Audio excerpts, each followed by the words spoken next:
Ìgbìmọ̀ tó wà fún ìdásílẹ̀ ìpínlẹ̀ Ìjẹ̀bú ti jẹ́wọ́ bẹ́ẹ̀ sí Ààrẹ Bọ́lá Ahmed Tinubu àti àwọn ọmọ ilé ìgbìmọ̀ asòfin àpapọ̀ orílẹ̀-èdè yìí pé kí wọ́n gbìyànjú láti tọ ipa òdodo nípa bíbojú ìdásílẹ̀ ìpínlẹ̀ Ìjẹ̀bú tí olúùlú rẹ̀ yóò jẹ́ Ìjẹ̀bú Òde.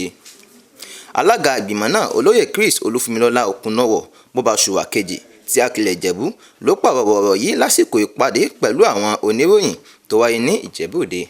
Anthony Gado ló bá wọn pèsè síbi ayẹyẹ náà. Ẹgbẹ́ àtúpalẹ̀ ìròyìn náà síwájú sí i. Ìpàdé pẹ̀lú àwọn akọ̀ròyìn náà gẹ́gẹ́ bí alága tó wà fún ìdásílẹ̀ ìpínlẹ̀ Ìjẹ̀bú ẹni tó tún ṣe Bọ́basùwà kejì ti Akilẹ̀ Ìjẹ̀bú Olóyè Chris Òkúnnọ́wọ̀ ṣàlàyé ní láti fi tó etí àwọn oníròyìn ibi tí ìgbìmọ̀ náà bá iṣẹ́ dé lórí ìdásílẹ̀ ìpínlẹ̀ Ìjẹ̀bú tí olúùlú rẹ̀ yóò wà ní Ìjẹ̀bú Òde. Nígbà tó ń sọ̀rọ̀ síwájú, alága ṣàlàyé pé bó tilẹ̀ jẹ́ pé ìrẹ̀wẹ̀sì wá láti ọ̀dọ̀ àwọn ènìyàn ẹkùn Rẹ́mọ tí wọ́n ti kọ́kọ́ gbà pé orúkọ ìpínlẹ̀ náà yóò máa jẹ́ ìpínlẹ̀ Ìjẹ̀bú tí olúùlú rẹ̀ yóò wà ní Ìjẹ̀bú Òde ló jẹ́ pé wọ́n yí èrò wọn padà lẹ́yìn tí wọ́n gbé ìpinnu wọn kalẹ̀ lórí ìpínlẹ̀ tuntun náà, ṣùgbọ́n àwọn ènìyàn Ìjẹ̀bú ń tẹ̀síwájú nínú ìlàkàkà wọn.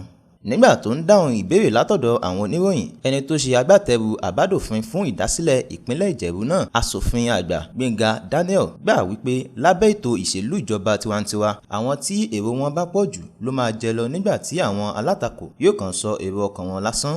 Àwọn ẹkùn méjì tó wà ní abẹ́ Ìjẹ̀bú ní Ìjẹ̀bú àti Rẹ́mọ tí wọ́n ní àpapọ̀ ìjọba ìbílẹ̀ 9 nígbà tí Ìjẹ̀bú ní 6 tí Rẹ́mọ sì ní 3.